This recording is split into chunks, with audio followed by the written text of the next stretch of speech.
When it comes to the US earnings, obviously we're in the tail end when it comes to the earnings season. So generally it occurs basically January, April, July, and October. And a lot of the sort of indices are impacted by the sort of bigger companies that make up obviously the S&P 500 as well as the NASDAQ, so the top sort of technology 100 companies. So most are really looking at the forward outlook.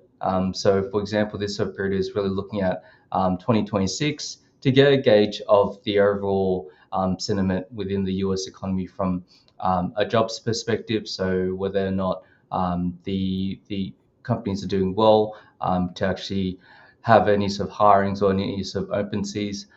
So during the sort of recent, I mean, we've also seen a lot of sort of expectations priced in. So recently we've seen the results like Palantir actually lead off to a sell-off, mainly because of the sort of analysts raising the alarms around the valuation being inflated. So it's had a really good run throughout this year, as well as also that sort of short position that Michael Burry put on. When you've got those sort of credible people who've been able to predict in the past, it does add a bit of weight. And yeah, ever since their sort of results, it's been a bit of a sell-off. People are just reevaluating the forward outlook, while markets are actually priced in higher valuations and expectations for a lot of the bigger companies. So a lot of the companies other than Palantir, like the Mag 7, they're really indicating based on their valuations at the moment, which obviously US Fed Powers also said could be overvalued at the moment.